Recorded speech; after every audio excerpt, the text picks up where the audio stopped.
মহানবী সাল্লাল্লাহু আলাইহি ওয়াসাল্লাম জামানে শিক্ষার বিকাশ ঘটাতে ইলমের অগণিত ফজিলত বর্ণনা করেছেন। যেমন ক্বালা রাসূলুল্লাহ সাল্লাল্লাহু আলাইহি ওয়াসাল্লাম লা আম তাকদু ফাতাআল্লামা বাব্বাম মিনাল ইলমি উলিমা বি আও লাম ইয়ালাম খায়রুম মিন আন তুসাল্লি আলফ রাকাআতিন।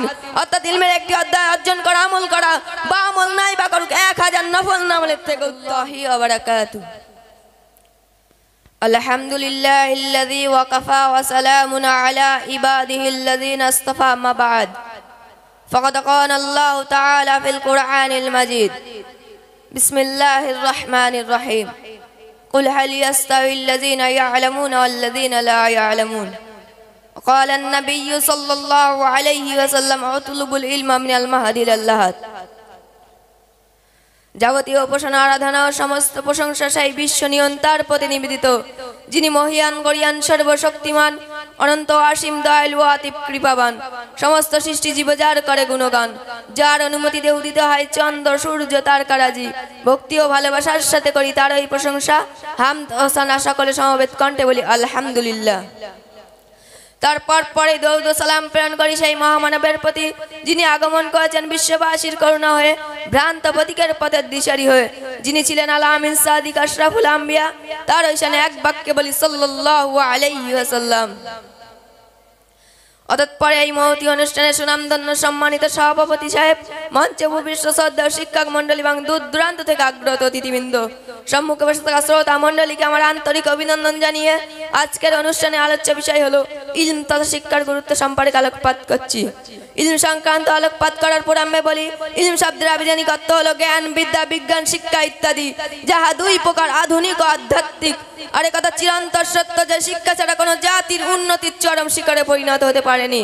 মানবের মনে নাপ চেতনার সূচনার বিকাশ ঘটে না, রাজনৈতিক ও সামাজিক জ্ঞানের প্রকৃত যোগাতে পারে না, সমাজের বুক হতে অসভ্যতা দূর করে সভ্যতা গড়ে তুলতে সক্ষম হয় না। শিক্ষা ছাড়া মানুষের মনে মানুষত্বের বিকাশ ঘটে না।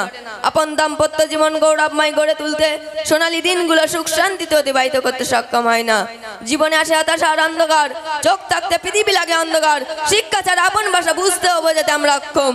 ইতিহাসের পৃষ্ঠে আগলে দেখা যায় শিক্ষা ব্যতীত পূর্বে কখনো অগ্রতা, অমানসিকতা, অবিচার, অনাচার, দুর্বৃত্ততা ব্যতিক্রম হয়নি। ইলমের নিকট বন্য পশু মাথা নত করে দাসত্ব করতে বাধ্য হয়। তাই তো প্রবাদ বাক্যে বলা হয়, education is the backbone of a nation. শিক্ষাই জাতির মেরুদণ্ড। প্রিয় শ্রোতা মণ্ডলী, ইলমের ফজিলত সংক্রান্ত স্বয়ং আল্লাহ কুরআন পাকে ঘোষণা করেন, কুল হাল ইয়াস্তাউিল্লাযীনা ইয়া'লামুনা ওয়াল্লাযীনা লা ইয়া'লামুন। অর্থাৎ একজন জ্ঞানী ও একজন মূর্খ কি এক হতে পারে? কোনোদিন না। যেমন রাত দিন, সাদা কালো, চক্ষু অন্ধ, সামঞ্জস্য হতে পারে না, তেমনি একজন বিজ্ঞ একজন অজ্ঞ কখনোই এক হতে পারে না। কারণ মানব সম্প্রদায়ের সৃষ্টির উদ্দেশ্য হলো ওমা খলাকতুল জিন্না ওয়াল ইনসা ইল্লা লিয়াবুদুন। অর্থাৎ জিন ও মানব সম্প্রদায় আমাকে ভয় ও ভক্তির সাথে ইবাদত করবে, যা সর্বাধিক উলামা সম্প্রদায়ের মধ্যে বিদ্যমান। মহাগ্রন্থ আল কোরআনে অপর জায়গায় আল্লাহ পাক বলেন, ইন্নামা ইয়াখশাল্লাহু মিন ইবাদিহিল উলামা। অর্থাৎ উলামা সম্প্রদায়ের সাথে সর্বদা আমাকে ভয় করে, যা স্রষ্টার সৃষ্টির নিগুড় রহস্য।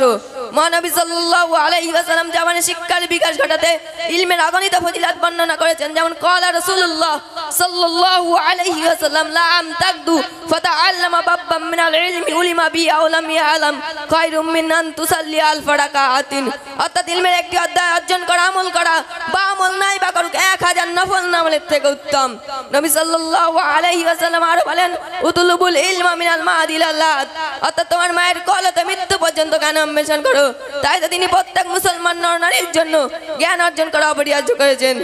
কিন্তু বড় পরিতাপের বিষয় হলো মানুষের পরিত্যাগ করে ধন দৌলতের পিছনে বিদ্যুৎ গতিতে নাই ছুটছে। এটা কি ঠিক? কোনোদিনই নাই। কারণ মানুষ ধন দৌলতের কারণে আপন স্রষ্টাকে ভুলে যায় সামাজিক দায়বদ্ধতা। তাই জন্য আমি ভূমিকা বলে দিলাম, সাধারণ শিক্ষা ও দিনী শিক্ষা দেশ ও জাতিকে দিয়েছে। প্রতিযুগে একতা, বিশ্বস্ততা, ন্যায় পরায়ণতার শিক্ষা, মানুষত্বের শিক্ষা। তাই জন্য আমরা বদ্ধ পরিকল্পিত হই, সর্বপ্রকার ত্যাগ তিতিক্ষা স্বীকার করে ইলমে দ্বীন অন্বেষণ করি। আল্লাহ আমাদের তৌফিক দান করুক। আমা তৌফিকি ইল্লা বিল্লাহ ওয়া আখিরু দাওয়ানা আনিল হামদুলিল্লাহি রাব্বিল আলামিন।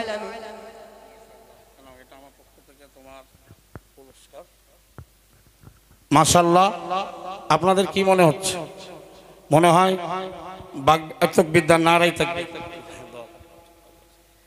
নারাই তাকবীর। পিরজাদা ভাই মাওলানা আসিম বিল্লাহ সিদ্দিকী সাহেব আওলাদে মুজাদ্দিদুজ জামান, নারাই তাকবীর। ভাই যারা দাঁড়িয়ে আছেন আমাদের ইসালে সাহেব আগে দিনের বেলা বিক্ষিপ্তভাবে হতো, আমরা সময় দিতে পারতাম না।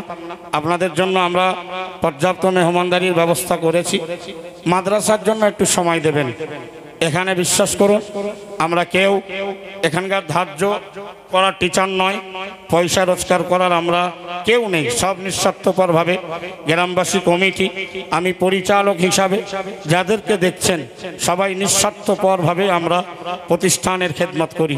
আপনারাও যারা এসেছেন আপনাদের দুহাত ভরা দানে এই প্রতিষ্ঠানগুলো ফুলে ফলে সুশোভিত হয়। আমরা আপনাদের কাছে সারা জীবন ঋণী। কিয়ামতের ময়দানে আল্লাহ এর জাযা দান করুন। আপনারা একটু সকলে আগিয়ে আগিয়ে আসুন, যারা দাঁড়িয়ে আছেন বসুন। মুফতি আব্দুল মাতিন সাহেব 9টার মধ্যে ঢুকবে। তার ভেতরে আমাদের মাঝে উপস্থিত হয়েছেন আমাদের মাদ্রাসার সভাপতি